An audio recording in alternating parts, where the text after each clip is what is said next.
नमस्कार, स्वागत है आप सभी का कार्यक्रम कृषि दर्शन की आज की कड़ी में। मैं हूं आपके साथ अदिति शर्मा। 5 जनवरी को पूसा नई दिल्ली में कौशल विकास से कृषि विकास पर राष्ट्रीय कार्यशाला का आयोजन किया गया। कृषि दर्शन के आज के इस अंक में हम देखेंगे इसी पर एक रिपोर्ट, साथ ही होंगी खबरें खेती की और मौसम समाचार।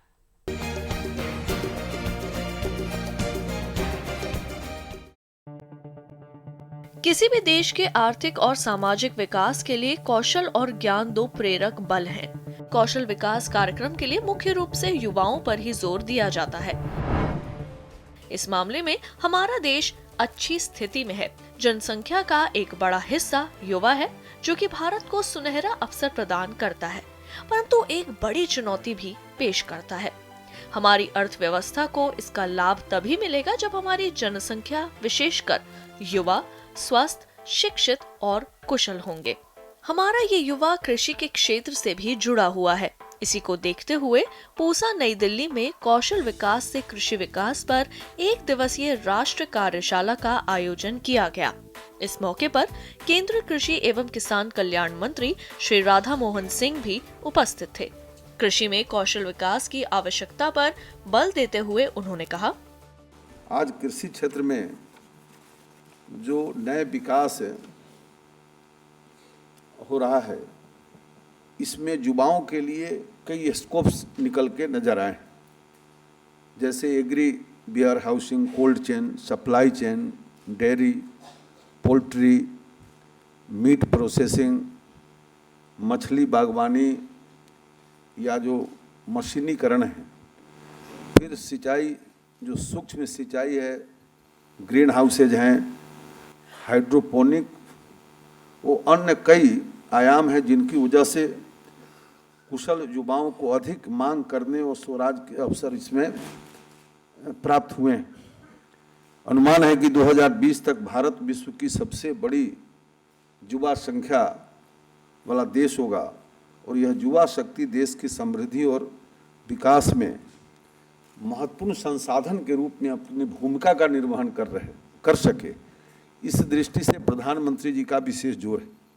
और किसी भी देश में कृषि और ग्रामीण विकास तभी स्थायी होता है जब वह पारिस्थितिकीय रूप से मजबूत, आर्थिक रूप से व्यवहार्य और सामाजिक रूप से न्यायपूर्ण और सांस्कृतिक रूप से उपयुक्त और मानवीय हो तथा समग्र वैज्ञानिक दृष्टिकोण पर आधारित हो। इसका मतलब यह है कि सतत कृषि विकास तथा ग्रामीण विकास कार्यक्रम ऐसे होने चाहिए कि वो वर्तमान एवं भविष्य में आने वाली पीढ़ियों की पोषण संबंधी मानवीय जरूरतों को पूरा कर सके, वो अच्छे और टिकाऊ रोजगार उपलब्ध कराने में मददगार हो, वो जहाँ तक संभव हो प्राकृतिक संसाधनों के उत्पादन और पुनरुपयोगी क्षमता को बनाए रखने में कारगर सिद्ध हो।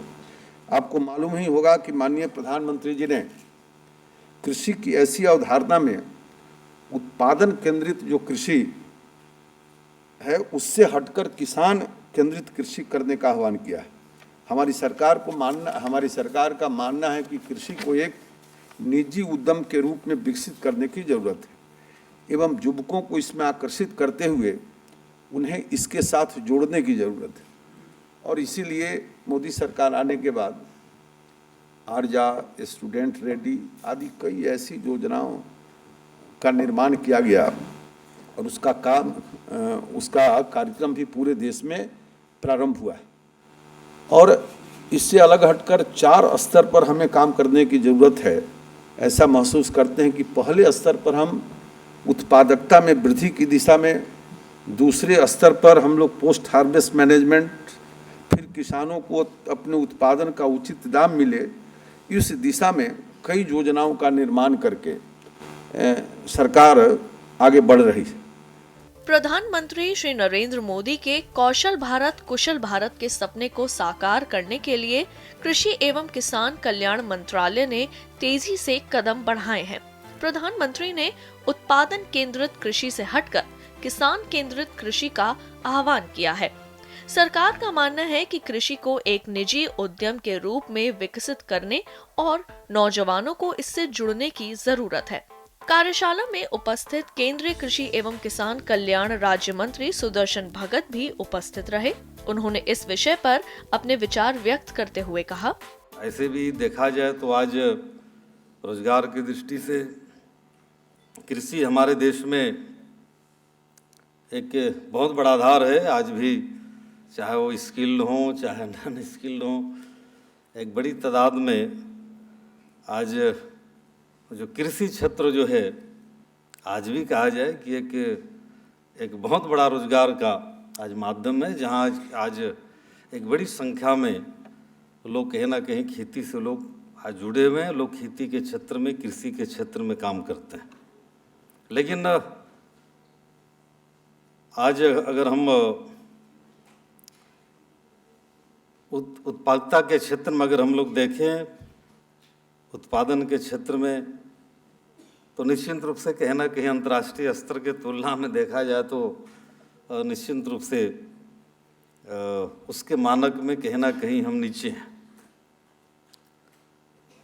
तो निश्चित रूप से अगर हम इसके कारण पर अगर हम सभी लोग अगर जाएं देखें, तो आज की जो कार्यशाला मैं समझता हूं कि पूरे दिन आज इसके माध्यम से जो मंथन हुआ है, आप सभी ने अपने अपनी जो विषय रखी हैं, अपना अपना आप सभी ने जो अनुभव शेयर किया है कि स्किल के क्षेत्र में कौन सा कार्य करने से ज़्यादा उपयुक्त रहेगा, कि इन क्षेत्रों को हमें पकड़नी चाहिए।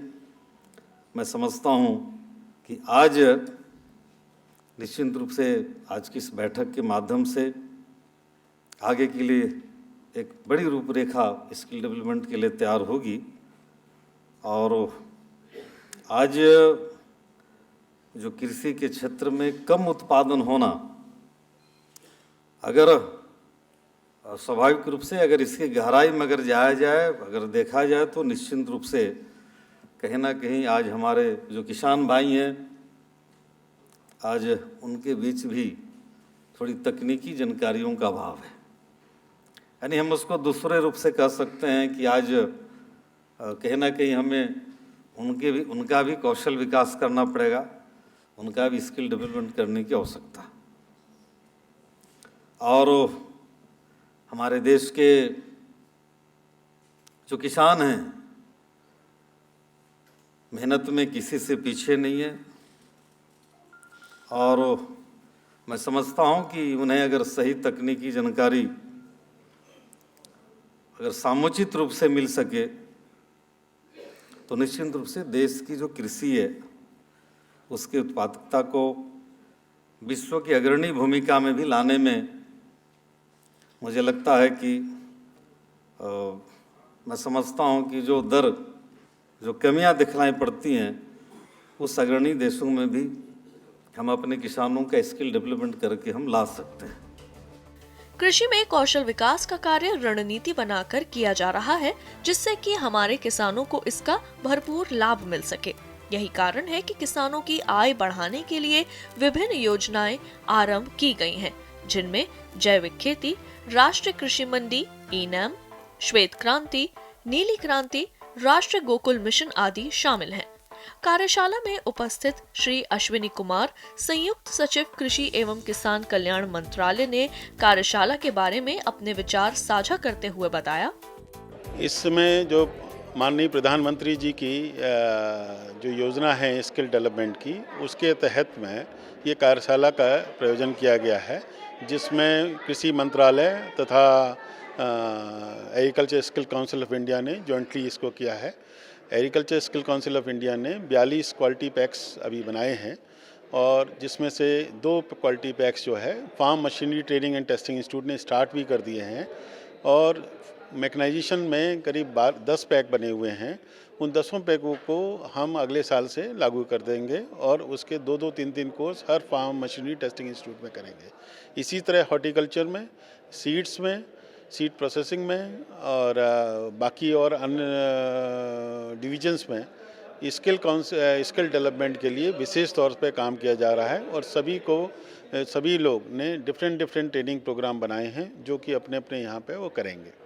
सर, इसमें कृषि विज्ञान केंद्र के क्या योगदान रहेगा? भारत सरकार ने 100 कृषि विज्ञान केंद्र को चुना है, जो कि एक पायलट प्रोजेक्ट के रूप में लिया गया है। और उस कृषि विज्ञान केंद्र द्वारा ये जो क्वालिटी पैक्स ट्रेनिंग प्रोग्राम बने हैं, उनको वो फार्मर्स को और जो यंग बच्चे हैं जिनको नौकरी नहीं मिल रही है, उनको वो देंगे, जिससे मिनिमम एजुकेशन पे भी वो अपना जीवन याचिका या नौकरी पाने में उनको योगदान मिल सके। सर, इसके लिए कोई टाइम फ्रेमवर्क दिया गया है? ये इस महीने से कृषि विज्ञान केंद्र स्टार्ट कर देंगे इस प्रोग्राम को, और अगले साल से ये व्यापक स्तर पर शुरू हो जाएगा। कौशल विकास मंत्रालय कौशल विकास परियोजना के साथ सीधे तौर पर जुड़ा हुआ है। मंत्रालय के प्रयासों एवं कार्यों की जानकारी साझा करते हुए मंत्रालय के संयुक्त सचिव राजेश अग्रवाल ने बताया, सर, ये जो आज कार्यशाला का आयोजन किया गया है, इससे किसान और युवाओं को कितना स्किल डेवलपमेंट में फ़ायदा होगा? इससे काफ़ी लाभ होगा। ये भारत सरकार के स्तर पे, यूनियन मिनिस्ट्री के स्तर पे पहली बार हम लोगों ने कोशिश की है कि एग्रीकल्चर कृषि मंत्रालय के साथ राज्य सरकारों के साथ बैठकर सोचे और इस पर विचार करे कि किसानों के लिए किस प्रकार की स्किल डेवलपमेंट की आवश्यकता है, किस प्रकार के नए इनोवेशंस, नए प्रयोग उन तक पहुंचाने की आवश्यकता है, किस प्रकार उनको मार्केट लिंकेज, एंटरप्रेन्योरशिप, उद्यमिता से जोड़ने की आवश्यकता है, किस प्रकार सरकार की सारी योजनाओं को कन्वर्जेंस करके एग्रीकल्चर सेक्टर को ज़्यादा से ज़्यादा लाभ पहुंचाने की आवश्यकता है। इन सारी बातों पर आज चर्चा हो रही है और मुझे ये आशा है कि जो इसका निष्कर्ष निकलेगा, जब इसका इम्प्लीमेंटेशन फील्ड में होगा, तो इससे किसानों को काफ़ी लाभ होगा। युवाओं के प्रशिक्षण के लिए कोई कार्यक्रम आयोजन किया जा रहा है सर? हम लोग स्किल मंत्रालय की ओर से युवाओं के प्रशिक्षण के लिए काफ़ी सारे कार्यक्रम कर रहे हैं। ITIs में तो हम लोग काफ़ी ट्रेडिशनली तरीके से ट्रेनिंग करते ही थे। उसके अलावा प्रधानमंत्री कौशल विकास योजना के तहत पिछले 1 साल में 20 लाख से ज़्यादा युवाओं को प्रशिक्षित किया गया है। उसमें 1.5 लाख से ज़्यादा युवा कृषि क्षेत्र से जुड़े हैं, डायरेक्ट तौर पे जुड़े हैं, और कुछ अलाइड सेक्टर से जुड़े हुए युवाओं का भी प्रशिक्षण किया गया है। और अगले 4 साल में हम लोगों ने 1 करोड़ लोगों को प्रशिक्षण देके PMKVY योजना के तहत जॉब से जोड़ने का अपना एक टारगेट रखा है। इसमें कम से कम 10 से 15 लाख लोगों को कृषि क्षेत्र में और उसके अलाइड सेक्टर, एनिमल हस्बेंड्री इत्यादि में भी ट्रेन करके हम लोग जॉब से या अच्छी लाइवलीहुड से जोड़ने का काम इसमें करेंगे। प्रशिक्षण के लिए कोई संस्थान के भी व्यवस्था कर रहे हैं सर? प्रशिक्षण के लिए आप देखेंगे भारत सरकार की बहुत सारी संस्थाएं हैं जो कि प्रत्येक ब्लॉक में, जिला स्तर पे काफ़ी तरह से सक्रिय हैं। 600 से ज़्यादा KVKs हैं, बहुत सारे सेंट्रल इंस्टीट्यूट्स हैं, स्टेट गवर्नमेंट के कृषि फार्म्स हैं। तो इन सभी संस्थाओं को हम लोग एक साथ ला के कोशिश ये कर रहे हैं कि प्राइवेट ट्रेनिंग प्रोवाइडर्स के साथ भी मिल के इनका किस तरह से ऑप्टिमम यूटिलाइजेशन करे और इन्हीं इंफ्रास्ट्रक्चर को यूज़ करके ज़्यादा से ज़्यादा किसानों को इससे जोड़े, और कृषि के अलावा भी कृषि से जो अलाइड सेक्टर है उसकी भी ट्रेनिंग करें, ताकि किसानों की इनकम में ज़्यादा से ज़्यादा लाभ हो सके। पशुपालन के क्षेत्र में भी कौशल विकास प्रशिक्षण पर विशेष बल दिया जा रहा है। इस बारे में डॉक्टर AK श्रीवास्तव, निदेशक NDRI करनाल ने जानकारी देते हुए कहा, मेरे साथ है national dairy research institute Karnal के डायरेक्टर श्री AK श्रीवास्तव जी हैं। आज जो कार्यशाला के आयोजन किया गया है, इससे किसान और युवाओं को कितना कौशल विकास में मदद मिलेगा? मैं तो पहले आपके माध्यम से बताना चाहूँगा कि बहुत अच्छा थीम पर कार्यशाला किया गया है, कौशल विकास से कृषि विकास। हम चूँकि नेशनल डेयरी रिसर्च इंस्टीट्यूट से आते हैं, तो हम आपको ये बताना चाहेंगे कि डेयरी में, एनिमल सेक्टर में क्या क्या स्किल है जिसकी ज़रूरत है कि हम उसका विकास करें। इस समय लाइव स्टॉक सेक्टर 25 से 28% एग्रीकल्चरल GDP में कंट्रीब्यूट कर रहा है। इसको और आगे बढ़ाने के लिए हमें 5-6 पॉइंट है जिस पे हम बहुत ज़्यादा थ्रस्ट दे रहे हैं और हम चाहेंगे कि आपके माध्यम से लोगों तक भी पहुँचे। एक तो हमें नंबर 1 है कि इंसेमिनेटर, ट्रेंड इंसेमिनेटर की कमी है। तो हमें सबसे पहले स्किल डेवलप करना है कि उन युवाओं का एक ग्रुप बनाना है जिनको ट्रेनिंग दे करके हम गांव में भेज दें, ताकि वो अच्छा इंसेमिनेशन कर सकें, अच्छा टीकाकरण कर सकें जब गाय हीट में आती है, भैंस जब हीट में आती है। इसकी बहुत शॉर्टेज है, पहला ये हुआ। दूसरा, हमारे देश में इस समय बुल की बहुत कमी है, अच्छे बुल की कमी है। अभी भी अगर हम देखें तो जितना सीमेंट हमें चाहिए, सीमेंट डोजेज चाहिए, मुझे लगता है कि उससे आधा भी हमारे पास नहीं है, उसका आधा ज़्यादा से ज़्यादा होगा। तो एक ट्रेनिंग ये स्किल डेवलप करना है कि किस तरीके से जो मेल काफ पैदा होता है उसको हम एक बुल लेवल तक रेयर करें। तो एक ग्रुप तैयार हो जाए जो मेल काफ ले करके एक बुल रेयर करे बुल लेवल तक और उसका सीमेन कलेक्ट करके उसको इवेलुएट करके उसको फ्रीज करके उसको किसानों को दे। तो इसमें एक स्किल डेवलपमेंट की बहुत ज़रूरत है। तीसरा जो है, हमारे जानवरों में दुधारू जानवरों में 3 बीमारियां बहुत खतरनाक हैं। वो हैं मुँह पका खुरपका जिसको हम एफएमडी कहते हैं, हीमोरेजिक सिप्टीसीमिया जिसको हम गला घोटू कहते हैं, और तीसरा मास्टाइटिस जिसको हम थनैला बीमारी कहते हैं। इसमें थनैला बीमारी का एक बहुत बड़ा हमारे इकोनॉमी में लॉस में कंट्रीब्यूशन, इकोनॉमी का जो लॉस है उसमें कंट्रीब्यूशन है। स्किल हमने डेवलप करना है कि किस तरीके से गांव में किसान के दरवाजे पे ये पता लग जाए कि इस गाय के अंदर या इस भैंस के अंदर थनैला बीमारी है। तो एक इसका स्किल डेवलप करना है। कौशल विकास के माध्यम से देश को विकास के पथ पर तेजी से आगे बढ़ाने का जो सपना देश के प्रधानमंत्री श्री नरेंद्र मोदी जी ने देखा है, कौशल विकास से कृषि विकास योजना इसमें कारगर भूमिका निभाएगी और कृषि, किसान और गांव को और अधिक समृद्ध बनाना ही इस कार्यशाला का लक्ष्य है। किसान भाइयों, अभी आपने देखी कौशल विकास से कृषि विकास पर आयोजित राष्ट्रीय कार्यशाला पर यह रिपोर्ट। अब समय हुआ है कार्यक्रम में एक छोटे से ब्रेक का। ब्रेक के बाद आप देखेंगे खबरें खेती की और मौसम समाचार। देखते रहिए हमारा कार्यक्रम कृषि दर्शन। ये लो और बताओ। बस। अरे ये क्या भैया जी, बस इतनी सी रासायनिक खाद? किसानी छोड़ रहे हो क्या? किसानी नहीं, नादानी छोड़ रहे हैं। मिट्टी की जांच कराई है। अब तो लालाजी जितनी जरूरत है उतने ही उर्वरक खेत में डालेंगे। हाँ, किसान भाई आज ही अपने जिले की नजदीकी भूमि परीक्षण प्रयोगशाला में मिट्टी की जांच जरूर करवाएं और मिट्टी में पोषक तत्व, नमी व पौधे के विकास को देखते हुए केवल जरूरत के अनुसार ही पोषक तत्व डालें। और हाँ, मिट्टी में गंधक, जस्ता, बोरोन जैसे सूक्ष्म पोषक तत्वों का पता लगाना भी न भूलें। उर्वरक और जैविक खाद के सही उपयोग से भूमि का उपजाऊपन बनाए रखें, उत्पादकता बढ़ाएं, खर्चा घटाएं और बहुमूल्य विदेशी मुद्रा बचाने में भी सहयोग दें। और हाँ, धीमी गति से नाइट्रोजन उपलब्ध कराने वाले उर्वरकों जैसे नीम लेपित यूरिया को प्राथमिकता दें और यूरिया का पत्तों पर छिड़काव करें। अरे वाह, तू तो सचमुच समझदार हो गया रे। अधिक जानकारी के लिए संपर्क करें जिला कृषि अधिकारी या किसान कॉल सेंटर। अंतराल के बाद एक बार फिर आप सभी का स्वागत है। अब समय हुआ है कार्यक्रम में खबरें खेती की और मौसम की जानकारी का।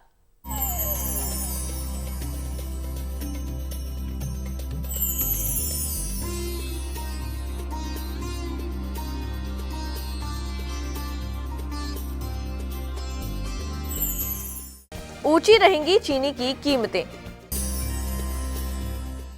मांग कम होने से सस्ती रहेंगी चाय की कीमतें। प्याज निर्यात पर रियायत सीमा बढ़ी और फायदे का सौदा मधुमक्खी पालन। नमस्कार, खबरें खेती की में आप सभी का स्वागत है। अब खबरें विस्तार से।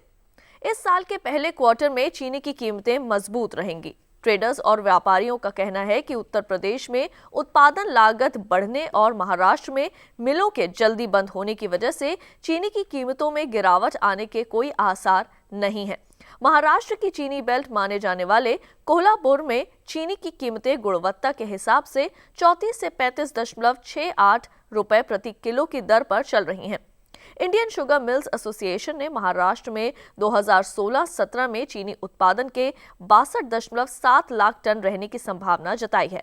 हालांकि शुगर कमिश्नरेट ने इसके 50.3 लाख टन रहने का अनुमान दिया है।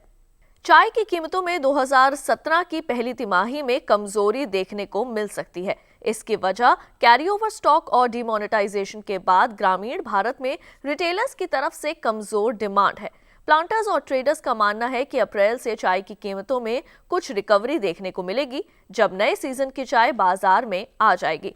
पिछले साल के मुकाबले इस साल चाय का उत्पादन कहीं अधिक रहा है। केंद्र सरकार के प्याज निर्यात पर रियायत को 3 महीने के लिए बढ़ा दिया गया है। महाराष्ट्र के लासल गांव, जो कि एशिया की सबसे बड़ी प्याज मंडी है, वहां इसकी थोक कीमतें 42% घट गई हैं। एक साल पहले इसकी औसत कीमत 12.80 रुपए प्रति किलोग्राम थी। हाल के वर्षों में किसान ने अपनी आय को बढ़ाने हेतु मधुमक्खी पालन को बेहतर विकल्प के रूप में चुना है, जिस कारण से शहद के उत्पादन में लगभग 78% की वृद्धि दर्ज की गई है।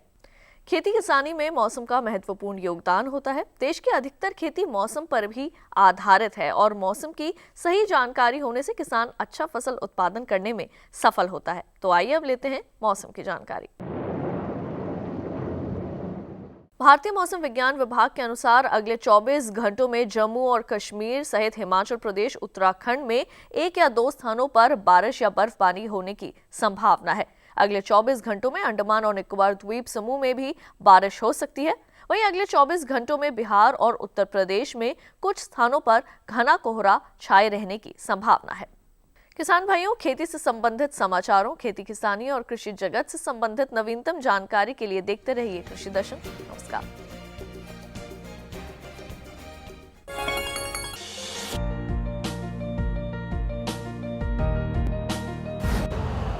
यूरिया का स्वदेशी उत्पादन 70 लाख टन बढ़ाने के लिए 6 उर्वरक संयंत्रों का उद्धार किया जा रहा है। FCIL के गोरखपुर, सिंदरी, तलचर और रामागुंडम संयंत्र, HFCL की बरौनी इकाई और BVFCL की नामरू फोर्थ। सोने पर सुहागा ये है कि देश में अब बनेगा सिर्फ नीम लेपित यूरिया, क्योंकि इससे होगा किसानों का फायदा ही फायदा। अनाज का उत्पादन 10% तक बढ़ेगा। बढ़ेगी 10 से 15% नाइट्रोजन क्षमता।